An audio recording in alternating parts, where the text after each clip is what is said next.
Halo anak-anak hebat. Assalamualaikum warahmatullahi wabarakatuh. Bagaimana kabar kalian? Masih tetap semangat belajar ya? Anak-anak, hari ini kita memasuki tema 2, Persatuan dalam Perbedaan, subtema 3, Bersatu Kita Teguh, pembelajaran 2 dan 3. Sebelum pembelajaran dimulai, marilah kita berdoa menurut agama dan kepercayaan masing-masing supaya diberi kelancaran dan kemudahan dalam melaksanakan pembelajaran hari ini.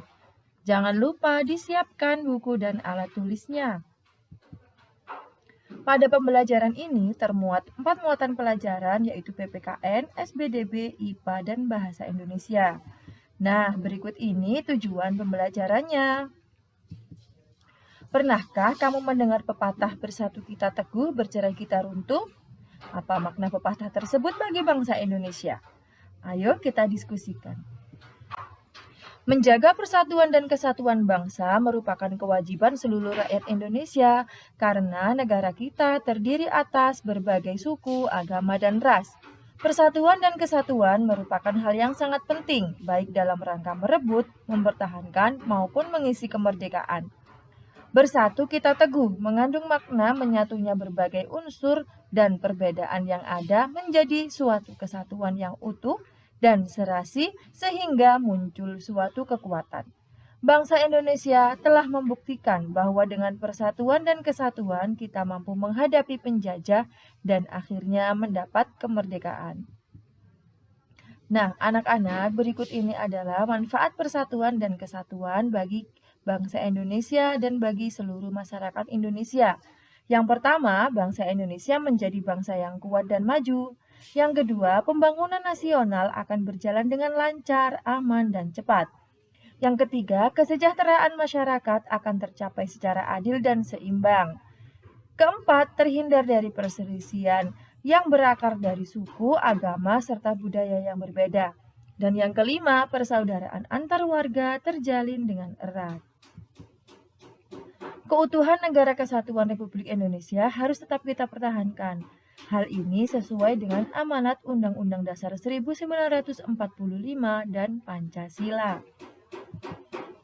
Nah, anak-anak, berikutnya adalah pola lantai tari indang. Pada pembelajaran sebelumnya, kita sudah mempelajari pola lantai tari indang dan beberapa gerakannya. Pola lantai tari indang adalah horizontal atau lurus. Penari berbaris membentuk garis lurus ke samping. Tari indang berasal dari daerah Minangkabau, Sumatera Barat. Tari indang berasal dari kata indang atau disebut juga badindin. Tari indang menyerupai tari saman yang berasal dari Aceh. Selanjutnya ada pola lantai tari Banjarkemuning dari Sidoarjo. Nah, ini adalah kesenian daerah asli kita sebagai masyarakat Sidoarjo. Sesuai dengan namanya, tari Banjarkemuning berasal dari Desa Banjarkemuning, Kecamatan Sedati, daerah Sidoarjo, Provinsi Jawa Timur. Tari Banjarkemuning adalah tarian daerah yang menceritakan tentang kehidupan masyarakat pesisir yang mayoritas latar belakang keluarganya berprofesi sebagai penari. Nah, tanpa kalian ketahui, begitu banyak tarian-tarian yang berasal dari kota tercinta ini. Selain tari Banjarkemuning, ada juga tari Bandeng Nener dan masih banyak lagi. Nah, ini yang patut kita banggakan dan patut kita pelajari. Pola lantai tari Banjarkemuning menggunakan pola lantai lengkung dan horizontal dalam pementasannya. Hidup rukun dalam perbedaan merupakan landasan terciptanya persatuan dan kesatuan bangsa. Tuhan menganugerahkan kita beragam tanaman dan hewan agar kita bisa memanfaatkannya. Namun, pemanfaatan tumbuhan dan hewan tidak diiringi oleh sikap yang bijak, sehingga banyak terjadi ketidakseimbangan. Sebagai warga negara yang baik, kita perlu bersatu melestarikan hewan dan tumbuhan agar manusia dapat hidup sejahtera. Sekarang, pelestarian hewan dan tumbuhan. Tumbuhan dan hewan dapat mengalami penurunan populasi, misalnya karena habitatnya rusak atau banyak dimanfaatkan oleh manusia. Jika hewan dan tumbuhan tersebut tidak dilestarikan, maka tumbuhan dan hewan tersebut akan menjadi langka atau bahkan punah. Terlebih tumbuhan dan hewan tersebut termasuk endemik Artinya, hewan atau tumbuhan yang hanya bisa ditemui di suatu tempat dan tidak dapat ditemui di tempat lain, seperti pada gambar-gambar yang ada di video. Ada bunga Rafflesia arnoldi, ada bunga cendana, ada bunga bangkai, dan ada kantong semar. Nah, sekarang mari kita bahas beberapa tumbuhan dan hewan langka. Yang pertama adalah Rafflesia arnoldi atau biasa yang disebut dengan bunga padma raksasa. Bunga Rafflesia dikatakan bunga yang unik karena hanya berupa bunga mekar tanpa daun, akar, dan tidak memiliki batang. Bunga Rafflesia merupakan parasit tidak berakar, tidak berdaun, dan tidak bertangkai. Diameter bunga ketika sedang mekar bisa mencapai 1 meter dengan berat sekitar 11 kg. Bunga Rafflesia merupakan tumbuhan langka. Peran pemerintah sangat diperlukan untuk kelangsungan tumbuhan tersebut. Misalnya, menetapkan taman nasional dan mendirikan taman konservasi untuk melindungi tumbuhan Rafflesia. Kita juga harus ikut melestarikan tumbuhan Rafflesia, misalnya dengan mencari informasi tentang tumbuhan tersebut untuk kita pelajari, dan kita tidak boleh merusak bunga tersebut beserta lingkungan hidupnya. Yang kedua, ada tumbuhan cendana. Cendana atau cendana wangi merupakan pohon penghasil kayu cendana dan minyak cendana. Kayunya digunakan sebagai rempah-rempah, bahan dupa, aromaterapi, campuran parfum, serta sangkur keris. Kayu yang baik bisa menyimpan aromanya selama berabad-abad. Tumbuhan cendana termasuk tumbuhan langka karena sulit dibudidayakan.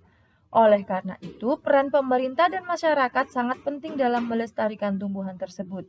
Peran kita sebagai masyarakat harus mengurangi penggunaan minyak cendana, sedangkan peran pemerintah misalnya menetapkan kawasan konservasi untuk tumbuhan tersebut agar tidak mengalami kelangkaan bahkan kepunahan. Selanjutnya adalah hewan langka. Yang pertama adalah orang utan. Nah, pasti kalian sudah pernah melihat ini ya, tidak asing lagi. Orang utan merupakan hewan endemik yang hidup tersebar di hutan tropis Indonesia, tepatnya di Pulau Sumatera dan Pulau Kalimantan. Orang utan menghabiskan sebagian besar hidupnya di kanopi pohon. Saat ini, ancaman kelangsungan hidup orang utan mencakup perubahan fungsi hutan menjadi perkebunan, pertambangan, dan perumahan. Upaya pelestarian orang utan pun dilakukan seperti kerjasama WWF Indonesia dengan pemerintah dalam mengembangkan rencana tata ruang ekosistem. Selanjutnya adalah hewan gajah Sumatera. Gajah Sumatera merupakan hewan endemik di Pulau Sumatera. Gajah Sumatera menyukai hutan yang ditumbuhi oleh pohon-pohon lebat dan dekat dengan sumber air. Gajah Sumatera termasuk hewan langka karena jumlahnya semakin hari semakin menurun yang disebabkan oleh perburuan liar dan berubahnya fungsi hutan menjadi pemukiman dan perkebunan. Sebagai langkah pencegah kepunahan, pemerintah menetapkan beberapa wilayah sebagai pusat konservasi gajah Sumatera. Misalnya, Taman Nasional Waikambas di Lampung dan Taman Nasional Tesonilo di Riau. Nah, anak-anak, selain hewan dan tumbuhan-tumbuhan tersebut masih banyak sekali. Misalnya ada burung cendrawasih, ada burung jalak Bali, kemudian ada anoa, kemudian ada badak bercula satu. Selain itu juga tumbuhan-tumbuhan yang harus dilestarikan pun juga banyak. Nah, sikap kita adalah jangan sampai mengambil, merusak, ataupun memperjualbelikannya, baik itu tumbuhan atau hewan. Karena tumbuhan dan hewan langka itu bernilai jual sangat tinggi, makanya banyak orang yang memburu. Sekarang tugasnya, carilah masing-masing tumbuhan dan hewan langka di Indonesia beserta tempat habitat tumbuhan dan hewan tersebut. Nah, 5-5, tumbuhan 5, hewan 5. Kerjakan dalam bentuk tabel seperti ini. Contohnya ya, gajah, habitatnya di Lampung. Orang utan, habitatnya di Kalimantan dan Sumatera. Seperti itu. Kerjakan di buku tugas kalian masing-masing dengan benar.